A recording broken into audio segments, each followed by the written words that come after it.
Our daily Bible reading today comes from Proverbs chapter 11 through chapter 13. And our daily devotional today here at Carrollton Christian Fellowship comes from the beginning of Proverbs chapter 11, so verses 1 through 11. And with Proverbs chapter 11, we saw in our reading yesterday, so through chapters 8 through 10, chapter 10 started and begins an extensive look at contrast. So it begins looking at different contrasts between the righteous and the unrighteous. And we see that this continues now through chapter 11 and also through the rest of our reading today and for some more days after today. That these things were written, that knowledge and understanding begins with the fear of the Lord. That if we desire to grow in knowledge, in understanding, and in all those things there of Proverbs 1 through 6, and throughout all of the book of Proverbs, we must begin with the fear of the Lord. And the whole Bible as a whole has been given as a distinction and as a dividing line between what is the Lord and what is not the Lord, what is righteous and what is unrighteous. The whole Bible is given for the purpose to draw a distinction between what is the Lord and what is not the Lord. And so we go forward and we grow in the knowledge and understanding of the word of the Lord so that we can understand what is to make ourselves different from the rest of the world.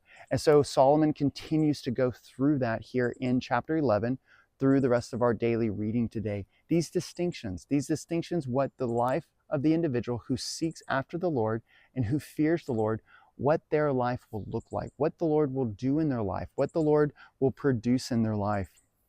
We see that verse 11 of Proverbs chapter 11, that this personally for me, this reminds me a lot of Proverbs chapter 9, verse 11.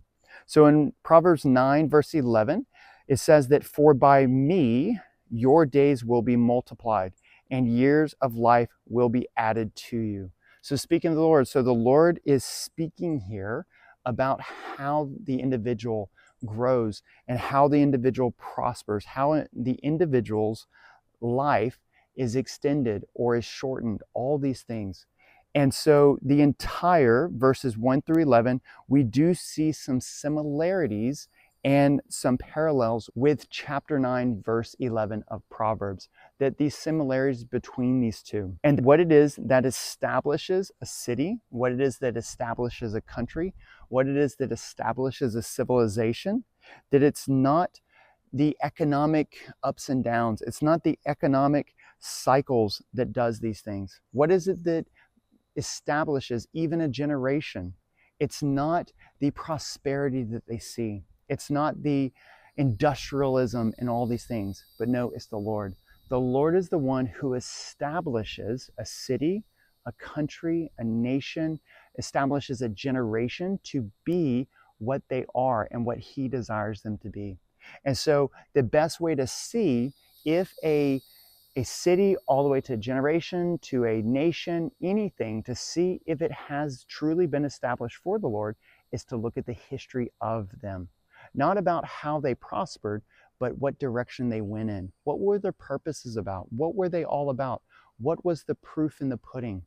What was the cream that rose to the top? So we can see that throughout history and throughout those who sought after the Lord. And then we can also see those who did not seek after the Lord. What it was at the end of their time, what was it marked by? And oftentimes as we go through and as we have gone through with the kings of Israel and of Judah, we saw the individuals that the Lord says their life was marked by unrighteousness or their life was marked by righteousness. And so I hope that this can be an encouragement to you and that this can allow you to see what it is that should be marking your life as a Christian.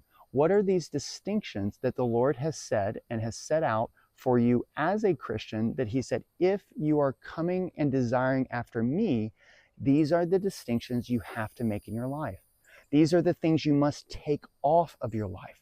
You can no longer walk around with these things still on, but you have to take them off.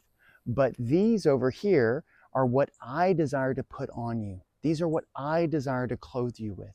This is my righteousness, and this is how my righteousness is produced in you. And this is what my righteousness looks like when it is produced in you. So again, I hope this can be an encouragement to you of the different things that the Lord desires to do in your life, the different things that the Lord desires to take off, and the different things that the Lord desires to put on. It's the Lord who does these things. And the only thing we do is we continue to spend time with him. So I hope, again, this will encourage you to spend more time with the Lord, to continue spending time with the Lord. And we look forward to seeing you more. Take care. Have a blessed one.